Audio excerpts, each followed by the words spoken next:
Muchas gracias, muy agradecidos por asistir a una nueva conferencia de los lunes del Ateneo.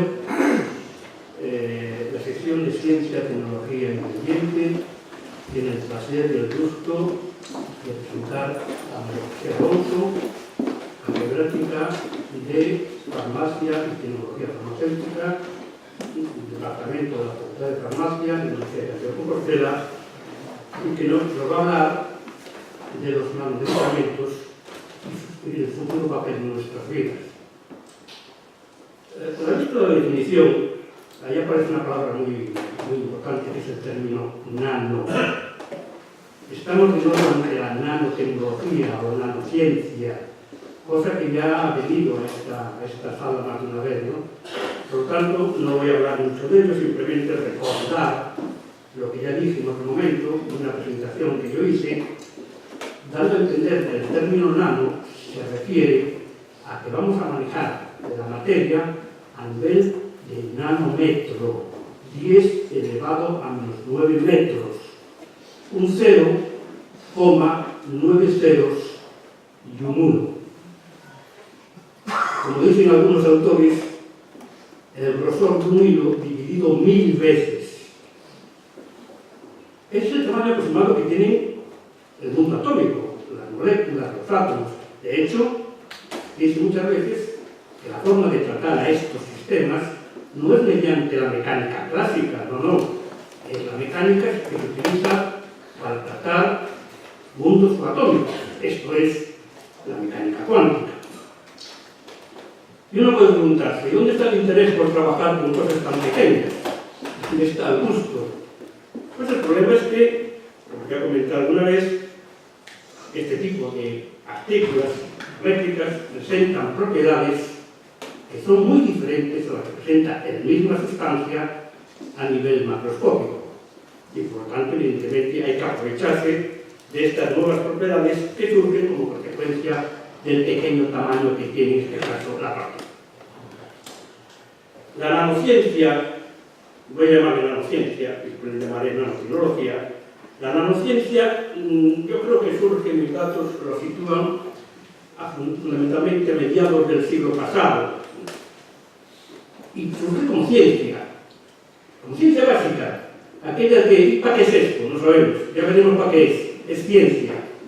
Soy muy defensor de la ciencia básica, las aplicaciones ya vendrán después, aplicaciones que surgen posteriormente, ya a finales de siglo y principios del actual, de tal forma que hoy es ya un mundo que mueve billones de dólares, y cada vez se incrementa más. Y además que, aunque al principio estaba centrado en el mundo de la física, quizá hoy cualquier área de conocimiento utiliza nanotecnología. Cosas tan diversas como la agricultura, el medio ambiente, la cosmética, la toxicología, todo utiliza nanotecnología. No hay área de conocimiento que no tenga, digamos, un apartado dedicado al estudio mediante la técnica de la nanotecnología. Evidentemente, la medicina no podía quedar al margen de esto. Nace así lo que se llama la nanomedicina como la aplicación de los nanómetros a la prevención, diagnóstico y tratamiento de las enfermedades. Y dentro de la nanomedicina, y más concretamente la nanotecnología de fármacos, un campo que hoy en día está muy pujante es el diseño y preparación de biomateriales que sirvan como nanotransportadores y que entreguen de forma controlada al fármaco al lugar específico en donde se necesita y en donde se requiere. Buscar un vehículo que coja el fármaco y lo lleve al lugar en el cual tiene que actuar.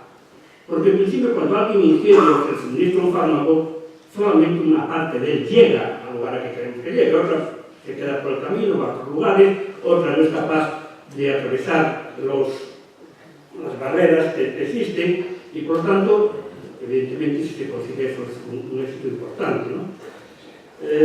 Voy a recoger unas palabras de la conferenciante que he tomado en la conferencia y creo que son interesantes. Dice que los nanosistemas de liberación de fármacos actúan como transportadores de los mismos a través del organismo, aportando a estos, a los fármacos, una mayor estabilidad frente a la degradación y facilitando su difusión a través de las barreras biológicas y, por lo tanto, su llegada a las células dianas, cuando queremos que lleguen a las células dianas. Estos nanosistemas facilitan el acceso a las células dañadas, reducen la acumulación del fármaco en células sanas y, por lo tanto, reducen sus efectos tóxicos. Esto casi parece de ciencia ficción. Poder conseguir que un fármaco lo dirigamos a donde queramos que llegue, y que en estos momentos ya se han hecho, ya se han dado algunos pasos en ello. Y como dice también la conferencia, lo mejor está por llegar, ¿verdad? Lo mejor todavía está por llegar. Bueno, para hablarnos de esto, que yo, para mí, me parece algo increíble, poder dirigir al fármaco con la ciencia actual, yo decía a José Alonso que le voy a hacer una muy breve reseña de su currículum. Digo muy breve porque si tengo que hacer un currículum, una reseña del currículum, podemos pasarnos aquí un montón de tiempo y no es lo que interesa, que no se viene aquí a escuchar lo mismo, a escuchar la. Bueno, María José Alonso nació en Carrizo de la Ribera, que es un pueblo de León, muy famoso porque tiene muy buenas plantaciones de lúpulo para la cerveza, y que se vino a estudiar a Santiago allá a los finales de los 70, estudiar farmacia. Se licenció en la Facultad de Farmacia y a continuación se incorporó a un departamento que yo antes le llamaba Galémica. Antes se llamaba Galémica, pero ahora se llama Farmacia y Tecnología Farmacéutica. Realiza un tesis de máster y posteriormente realiza la tesis doctoral que defiende en 1985. Posteriormente, como es habitual, hace estancias en universidades extranjeras, por ejemplo, en la Universidad de París Sur, en donde se inicia en este tipo de estudios, ¿no? Y posteriormente en el MIT, el famoso Instituto Tecnológico de Massachusetts. Afortunadamente, bueno, porque algunos van y no. Y es una pena. Después de lo que se invierte en ellos, que no gozan, es una pena. Y esto actualmente es catedrática, como he dicho anteriormente, de la materia de farmacia y tecnología farmacéutica. A lo largo de su carrera científica ha sido coordinadora principal, investigadora principal de diversos consorcios que financian sus investigaciones. Consorcios muy relevantes en el campo internacional. Por ejemplo, son varios. Yo destacaría la OMS, la Organización Mundial de la Salud, algo delegado de la ONU, dedicado fundamentalmente a gestionar políticas de prevención de la salud, la Fundación de Bill y Melinda Gates, la Fundación Gates, con sede en la ciudad de Seattle, Washington, el Instituto de Salud Americano o la Comisión Europea, de la cual tiene en este momento, según me dijo ahora, 6 proyectos de la Comunidad Europea. Actualmente es presidenta de, voy a hacerlo, Control Society, con sede en Minnesota, y que es sin duda la sociedad más importante del campo que ella trabaja, que es el campo de la ciencia y tecnología de liberación de moléculas activas. Fruto de todos estos documentos y toda esta organización, ha publicado 260 artículos de investigación en revistas de indudable prestigio, con índices de impacto elevado, y una cosa que es muy útil destacar son artículos altamente referidos. Es decir, que esos artículos son quitados ampliamente por un montón de investigadores. De hecho, dispone de 13.000 referencias. Ha sido citada 13.000 veces por la comunidad científica. No me voy a hablar del factor H, pero veis que tiene un factor H, que es algo que mide el peso de un motor en el mundo científico, de 69. Prácticamente nadie en esta universidad tiene un factor de 69. Prácticamente nadie. Eso hace que se la sitúe en el top 10 de las investigadoras en el campo de la farmacología del mundo, en el top 10. Y posiblemente sea la investigadora en el campo del área de farmacia y tecnología, la investigadora más influyente de la comunidad española. Es miembro de diferentes academias, por ejemplo, la Academia de Farmacia de Galicia, la Academia Nacional de Farmacia, la Academia Gallega de la Ciencia, y más recientemente, y ya en el campo internacional, ha sido nombrada recientemente miembro de la Academia Nacional de Medicina de la Estados Unidos, de la USA, de Estados Unidos, donde no es fácil entrar y donde, según las referencias, solamente existen 4 personas de la Universidad Española que también pertenece a esa institución. También es miembro del College of Fellows, Instituto Americano de Ingeniería Médica y Biológica. Bueno, además de esta amplísima labor investigadora, también ha tenido cargos de gestión, ha tenido tiempo para llevar a cabo labores de gestión, y así, entre 2006 y 2010, fue vicerrectora de Investigación e Innovación, que los rectores del profesor Simón Barros. Ha sido asesora al Ministerio para la elaboración de la Ley de Ciencia y Tecnología e Innovación del año 2011, es miembro del Consejo Asesor del Ministerio de Sanidad y acaba de llegar de una reunión que tuvo en Salamanca hace 5 días, que es la 4ª Encuentro Internacional de Rectores, en donde ha mantenido una ponencia para analizar perspectivas de futuro. Y para acabar, decir que en estos momentos, la podemos ver en el CIMUS, que es el Centro de Investigación de Medicina Molecular, que está situado en el Campus Vida, en donde está su grupo y otros grupos que compiten con ella, que colaboran y interaccionan entre ellos, y en donde dispone de un amplísimo equipo que yo puedo ver ahí, que yo creí que eran bastantes personas, pero veo que evidentemente parece ser que son bastante claras. ¿Quién se da la palabra?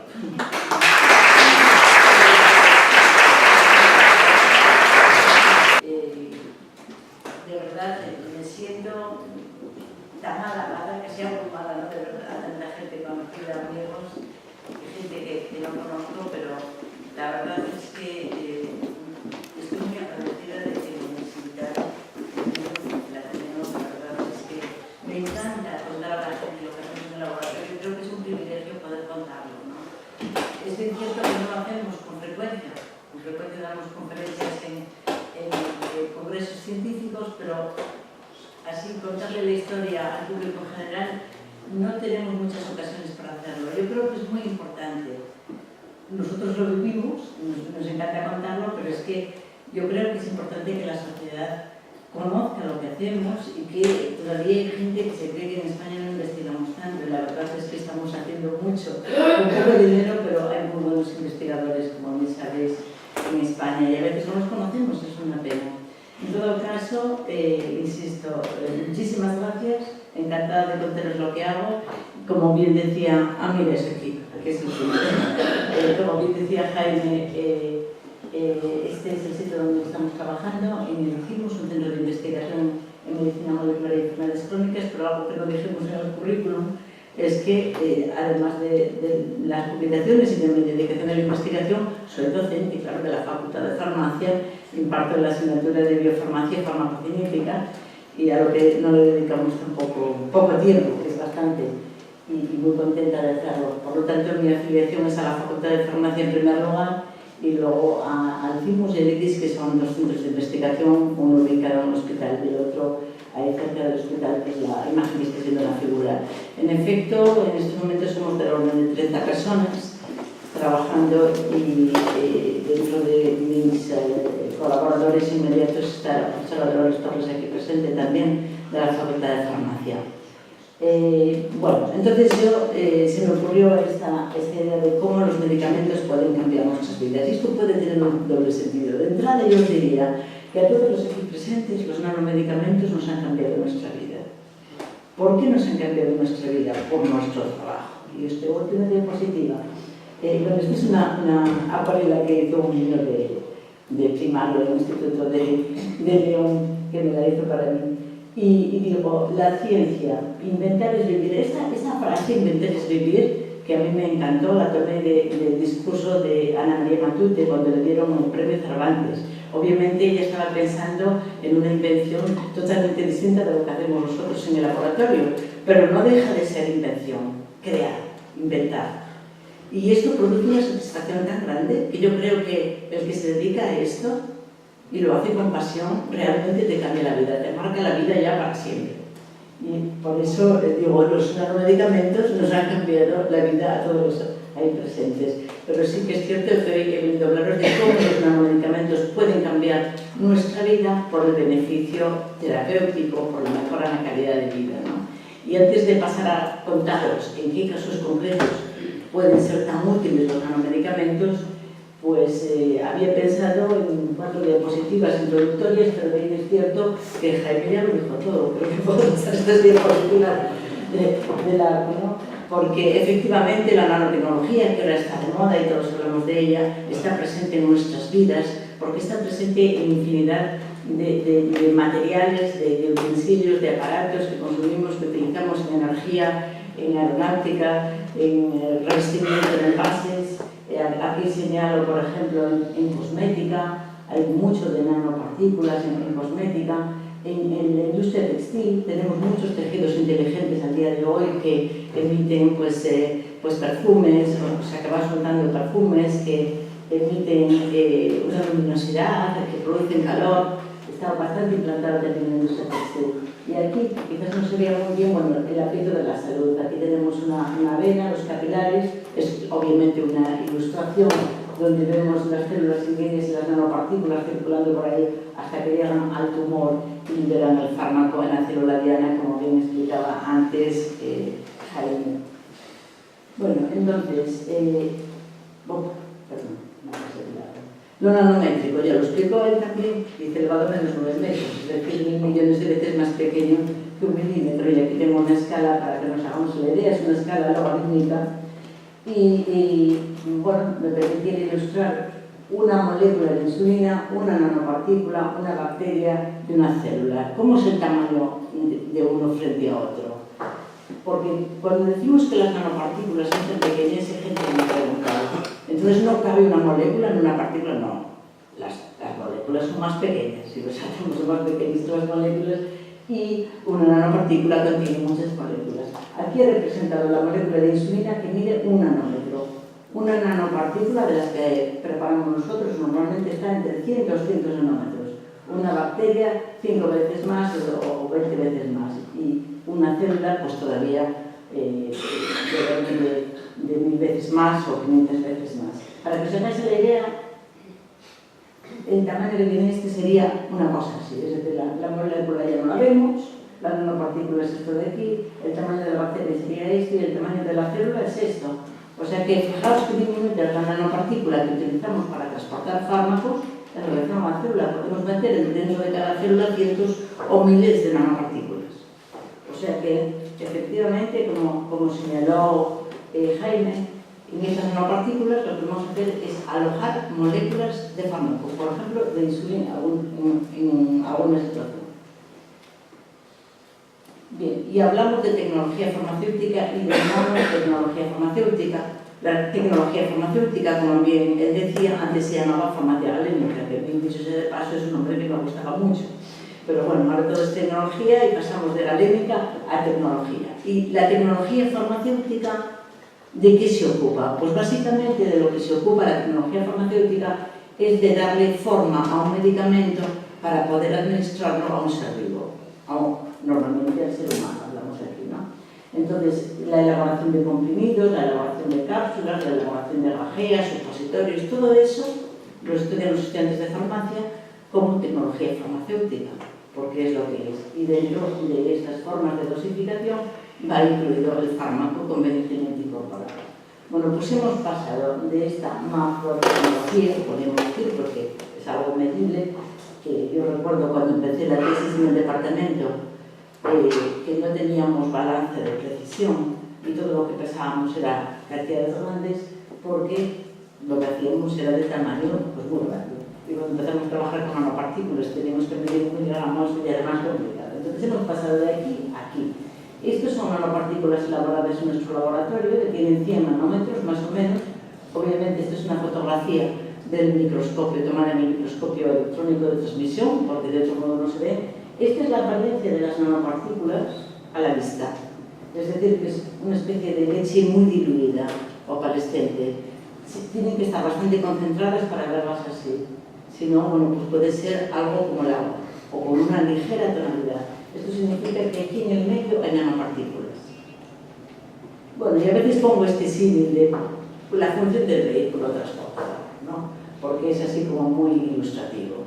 ¿Qué es lo que hace una nanopartícula cuando decimos que transporta el fármaco? Bueno, pues imaginémonos, por ejemplo, que tenemos un conjunto de niños que tienen que ir a cumplir una misión determinada a un lugar del mundo, cualquier sitio, Brasil, Sudáfrica, donde sea, y parten de España. Resulta que estos niños, a este conjunto de niños, les damos unas mínimas instrucciones para que lleguen a su destino, pero no les hablamos de aviones ni de nada de nada. ¿Cuántos de ellos van a llegar a su destino? Bueno, muchos se van a entretener por el camino, van a acabar en destinos muy distintos porque el trayecto es muy complicado. ¿Qué ocurriría si estos niños los metemos en un avión que fletamos expresamente para ir al sitio de destino? Pues este avión es la nanopartícula y los niños son las moléculas de fármaco. O sea que los dirigimos directamente a la célula llana. ¿En qué ámbitos terapéuticos estamos trabajando? ¿Cuáles son las enfermedades que se pueden beneficiar de la nanotecnología farmacéutica? Pues la verdad es que son todas. La aplicación de la nanotecnología es transversal. Todas las enfermedades se pueden beneficiar de un tratamiento con un nanomedicamento, que es lo mismo que decir una nanopartícula que contiene en su interior moléculas de fármaco. Yo os voy a mostrar solamente aquellos casos en los que estamos trabajando, de hecho, en nuestro laboratorio. Bien, muchos de los aquí presentes nos hemos visto en esta situación, ¿no? Llegaba a la consulta de oncología, yo me vi con mi madre, de hecho, pero lamentablemente no son pocos los casos y te dan la noticia de que tienes un cáncer metastásico. Ya un cáncer suena terriblemente mal. Si te dicen metastásico ya es muy preocupante, porque al día de hoy todavía hay muchos cánceres metastásicos que no tienen un tratamiento eficaz. Todos sabemos que ha sido una lucha permanente, se ha progresado muchísimo en cuanto al diseño de nuevos fármacos, pero aquí tenemos cifras de supervivencia, por ejemplo, en cáncer de páncreas, en cáncer de pulmón, hablamos de 3 años, 5 años y medio. En el caso de mi madre fueron 6 meses, claro, te dicen, 6 meses de vida. Bueno, pues hay que hacer algo, hay que contribuir a mejorar este tipo de tratamientos. Eso es lo que nosotros nos hemos planteado con el uso de la nanotecnología. No se ve muy bien aquí, pero básicamente lo que estamos viendo, este sería un tumor, ¿no? ¿Qué es lo que ocurre cuando llegan las nanopartículas de fármaco al tumor?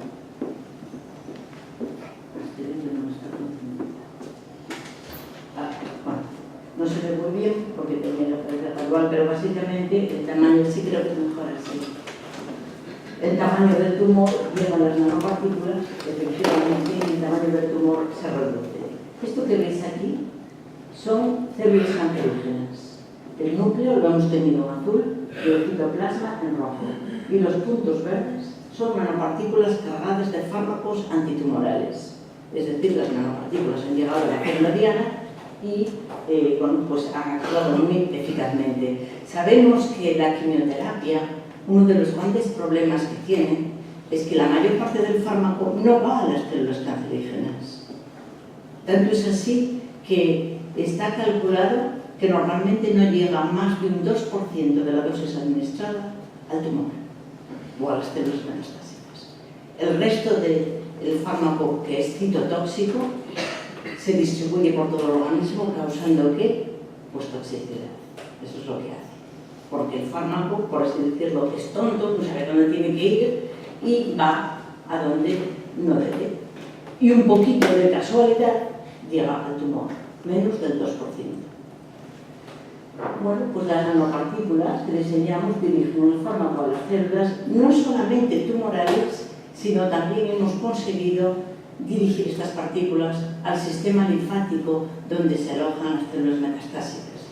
Y tenemos, no voy a entrar al detalle de los resultados, en animales, obviamente, en ratones, tenemos resultados espectaculares desde el punto de vista de eliminar las metástasis en un modelo de cáncer de pulmón.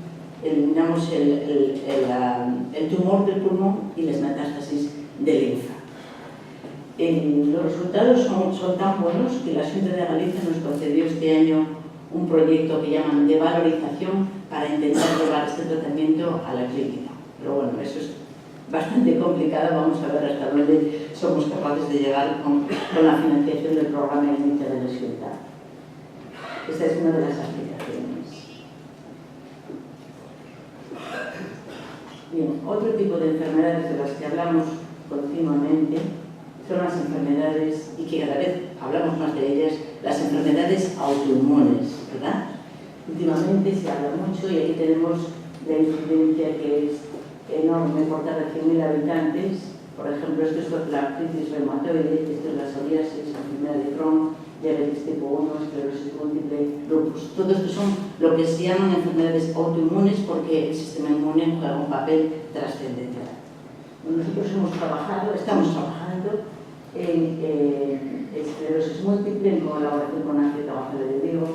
Estamos trabajando en diabetes, estamos trabajando en Crohn, hemos hecho algo en psoriasis y en artritis reumatoide. No os voy a mostrar todos los resultados de estas terapias, más alguno de ellos, por ejemplo.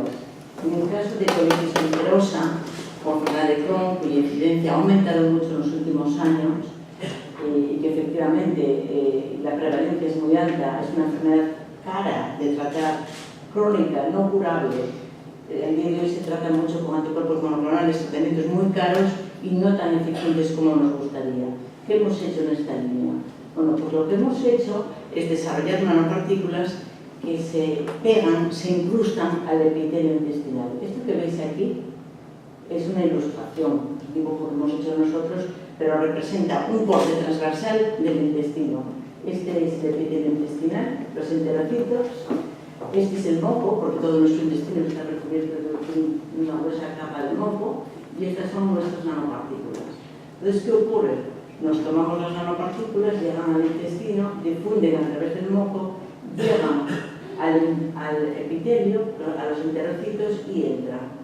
De tal modo que esto que veis aquí, esto es una sección transversal del epitelio humano, de muestras de donantes. Y lo que vemos es los núcleos de las células marcadas en azul y luego toda esta película de recubrimiento verde son nuestras nanopartículas que efectivamente se incrustaron en la mucosa. Esto es muy bueno porque tratar una enfermedad intestinal que cualquiera podría decir, bueno, muy fácil, me tomo un tratamiento por la boca y ya va. Y bueno, pues la mayor parte de lo que te tomas por la boca va a ir a circulación sanguínea y muy poco va a quedar retenido en el intestino. Gracias a las nanopartículas conseguimos que queden en el intestino y que vayan soltando fármaco durante 1 o más días. ¿Vale? Entonces, esto puede ser de interés para el tratamiento de cualquier enfermedad intestinal y en particular estas enfermedades inflamatorias. Otra enfermedad autoinmune, artritis reumatoide o osteoartritis, también podría tratarse con el mismo tipo de forma de administración. Tenemos la cavidad articular, tenemos el dolor, también la prevalencia es alta y el tratamiento actual es con corticosteroides y con fármacos biológicos tipo monoclonales inyectables también, no hay tratamiento fácil. En este caso lo que diseñamos fue un gel en el que incorporamos unas nanopartículas y les muestro todas a la vez. Bien, entonces lo que hacemos es una inyección intraarticular. ¿Vale? Tenemos un líquido en esta jeringuilla que en cuanto inyectamos se transforma en algo semisólido, forma un gel aquí en la cavidad articular.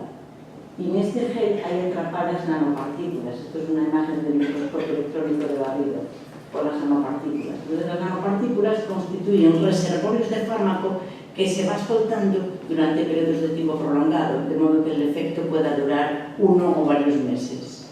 Si inyectamos el fármaco directamente, ¿qué pasaría? Pues que tras inyectarlo se absorbería, se iría rápidamente de la rodilla, de la cavidad articular. Pues con el gel y con las partículas conseguimos que quede allí periodos de tiempo prolongados. Otra patología muy frecuente, dolor neuropático. El nervio dañado conduce a este tipo de patología con una prevalencia también muy importante. ¿Cómo se trata el día de hoy el dolor neuropático? Pues se trata con fármacos antidepresivos, analgésicos, muy potentes. No hay cientos ninguno de ellos de efectos adversos bastante importantes. ¿Qué es lo que hemos hecho para esto? Pues desarrollar un tratamiento tópico. que se aplica sobre la piel. Y este tratamiento, de hecho, estamos en proceso de negociación de la licencia a los laboratorios Cantabria, aquí españoles. ¿Qué es lo que hacemos? Bueno, esto es una estructura de la piel para que veamos la complejidad, la cantidad de capas que hay que atravesar. Pues cuando atomizamos nuestras nanopartículas y las aplicamos sobre la piel, hemos visto que conseguimos mejorar la penetración del fármaco hasta llegar a los receptores del dolor.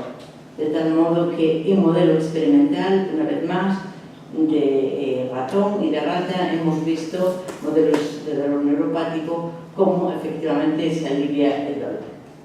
Ya veremos si en colaboración con la empresa desarrollamos esto hasta llegar a la clínica, ese es el objetivo. Más patologías.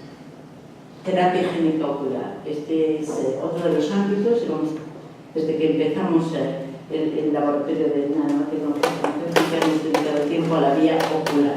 Hay enfermedades oculares también muy graves. Estamos trabajando en ojo seco grave y severo y también en glaucoma severo. La gente llega a perder la visión, como bien sabéis.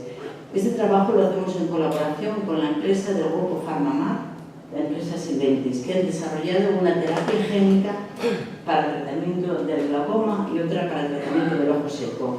¿Cuál es el problema con la terapia génica? Si administramos una gota de esos polinucleótidos de la terapia génica en la superficie ocular, lo que penetra de esa terapia es muy poquito, casi nada. Bueno, de hecho, la mayor parte ya se pierde al parpadear, pero de lo que queda no entra prácticamente nada. Utilizamos las nanopartículas para que transporten este material genético hacia dentro del ojo.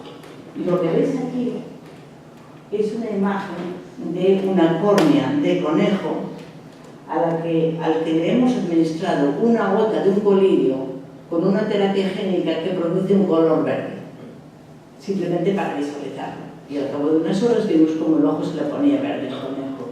Esta es una imagen tomada en el microscopio con focal, donde vemos las células del epitelio corneal llenas de verde. ¿Por qué? Porque el material genético ha atravesado, se ha expresado y da lugar a una proteína de color verde. Prueba de que las partículas ayudan a penetrar el fármaco.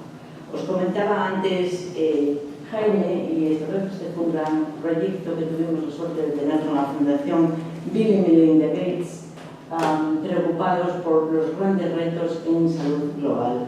Reunieron a una comisión de sabios y llegaron a la conclusión que uno de los grandes problemas que existe al día de hoy en vacunación, y particularmente en países en vías de desarrollo, es el uso de jeringuillas, algo que nos parece a nosotros tan normal y tan trivial, ¿no? Pero resulta que en países emergentes, en países no desarrollados, el uso compartido de jeringuillas no esterilizadas y de uno para otro es una causa de diseminación muy importante del SIDA y de la hepatitis.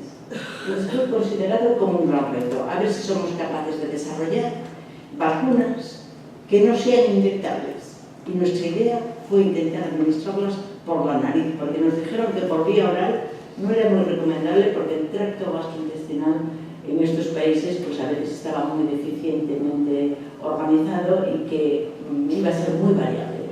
Entonces decidimos optar por la vía nasal. Depositamos una gota en la cavidad nasal y a través de la nariz las partículas conducen el antígeno, la vacuna, la conducen al sistema inmune. Bueno, pues empezamos trabajando con la vacuna de la hepatitis, y esta historia os la cuento porque es bonita y a la vez triste, porque llegamos a tener muy buenos resultados en animales de experimentación, pero a nadie le interesó desarrollar clínicamente este producto. ¿Por qué? Porque la hepatitis B no es un problema de los países desarrollados. Hay una vacuna muy buena, inyectable, pero que funciona muy bien, y a nosotros nos da lo mismo. Sería mejor lo inyectable, pero estamos vacunados. En otros países del mundo no están vacunados. Pero nadie quiso desarrollar esta vacuna. Entonces, el propio Bill Gates, que debe saber mucho de vacunas, en una reunión nos dijo, porque éramos varios grupos los que trabajábamos con la hepatitis, y nos dijo, hemos cometido un error al trabajar con una vacuna que funciona muy bien ya en los países desarrollados. Hay que trabajar con una vacuna que no exista todavía y que beneficie a los desarrollados y a los no desarrollados, porque si no, nadie la va a querer producir, ¿no? A todo esto habíamos firmado un acuerdo con la Fundación de que patentaríamos lo más posible, protegeríamos todo lo más posible, pero eso sí, daríamos las patentes a coste cero a los países que la OMS identificase. O sea, un proyecto realmente bonito. Pero no conseguimos llevar esta vacuna clínica. Hablamos con productores de vacunas de la India y no fuimos capaces de convencer de que esto podría ser de interés para ellos, y las industrias farmacéuticas no quisieron. Hay que decir que, claro, el coste de la vacuna se encareció un poquito, y en la India nos decían que el coste de la vacuna era 2 céntimos de dólar, y con las nanopartículas iba a ser del orden de $2. Pero esto era inasumible. Bueno, total, que ahí quedó el proyecto, y como bien nos recomendó Bill Gates, decidimos empezar a trabajar con una vacuna que no existe, la del SIDA. Como bien sabréis, seguramente habéis oído hablar que ha habido muchos intentos por desarrollar una vacuna frente al SIDA, pero aún no la tenemos, porque el nivel de eficacia ha sido escaso. Entonces nos buscamos unos colaboradores, porque nosotros no sabemos diseñar antígenos, solo vehículos. Nos buscamos unos colaboradores que estaban desarrollando una nueva vacuna en Canadá y Estados Unidos, y nos pusimos de acuerdo para empaquetar, como dicen ellos, la vacuna en nuestras nanopartículas y dirigirla así al sistema inmune. Es una vacuna muy innovadora. La mayor parte de las vacunas que se han probado hasta ahora son proteínas. Bueno, pues en este caso, en lugar de proteínas, trabajamos con un cóctel de 12 antígenos distintos, que son péptidos, moléculas pequeñas. Preparamos toda esta serie de nanopartículas, las mezclamos, hacemos un cóctel, esto es lo que queda, y de aquí administramos unas gotas. Y el estudio lo hemos hecho en macacos. Ya hemos hecho 3 series de estudios en macacos y la cosa funciona bastante bien. Es decir, que hemos conseguido que los macacos vacunados les inyectamos el virus del SIDA y no se infectan. No quedan infectados. El 80% no quedan infectados. No hemos llegado al 100%, pero los resultados son bastante buenos, y en colaboración con estos grupos americanos y canadienses, pues a ver si con suerte llegamos a utilizar. Y estos son los ejemplos de diferentes terapias, pero como os decía, realmente no hay límite. Realmente se puede aplicar a cualquier tipo de patología, porque en tanto en cuanto haya un medicamento que tiene problemas, ¿vale? Es decir, la nanotecnología no la vamos a aplicar al ibuprofeno, ni a la aspirina, ni a todo esto que estamos consumiendo que no tiene problemas. Lo vamos a aplicar a aquellos fármacos que se encuentran con problemas importantes para llegar a su diana.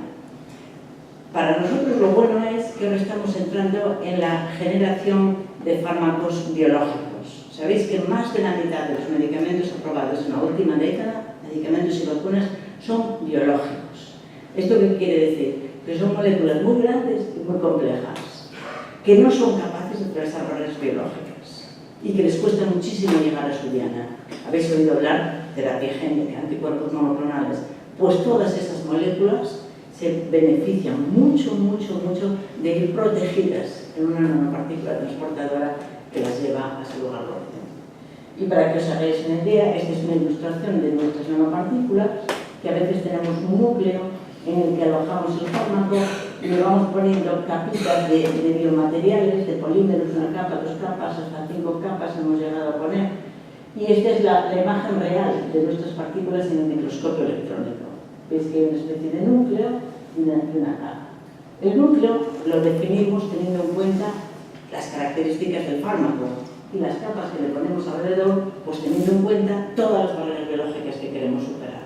Y estas dependen, si es sobre la piel, si es sobre el ojo, si es por vía oral, cambia la composición de esas capas.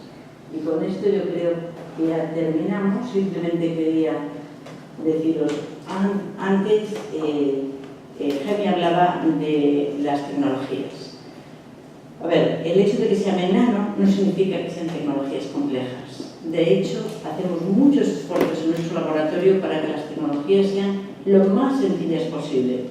¿Por qué? Porque si no, no le van a interesar a la industria farmacéutica si son demasiado complejas y van a resultar muy caros.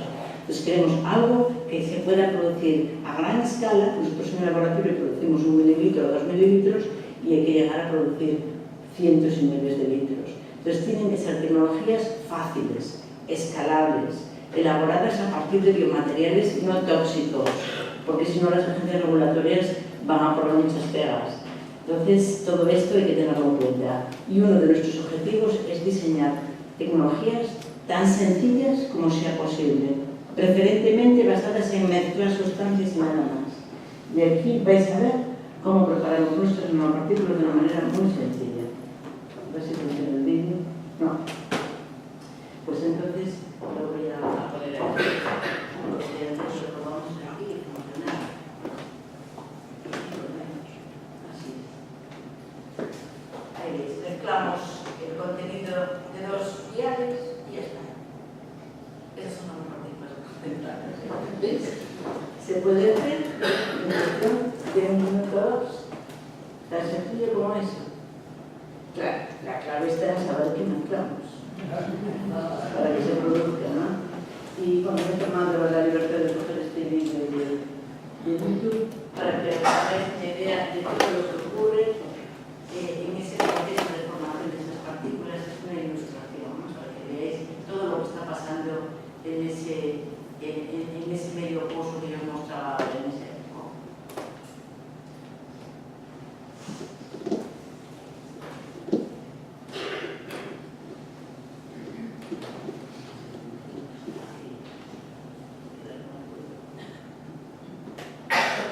Bien, esa partícula roja es el fármaco, que se va desintegrando y las moléculas y agentes destructivos que están a su alrededor, ¿no? Entonces, poco a poco se va disolviendo, se va desarmando la partícula del fármaco y se va envolviendo con estos agentes destructivos. Estos serían nanocristales del fármaco que luego se van agrupando y vienen las moléculas de agente destructivo. Este es un tipo de partícula, ¿no? Hay otros muchos. Se colocan a su alrededor y luego a partir de ahí, en el lugar deseado, a la velocidad apropiada, se suelta el fármaco. Es lo que vais a ver ahora. Entonces la clave está en poder controlar, en poder introducir dentro de ese sistema la cantidad de fármaco necesario y en poder controlar su cesión posterior en el sitio adecuado. Ese es el kit de todo esto, ¿no? Y con esto pues ya he terminado. Termino con esta diapositiva de mi playa preferida, la playa de Milán. Y digo, superando barreras, claro. Superamos barreras, los fármacos superan barreras, nosotros estamos continuamente planteando los retos y superando barreras. Tantas barreras como podemos encontrarnos para cortar esas horas e intentar nada. Y nada más, esto es todo.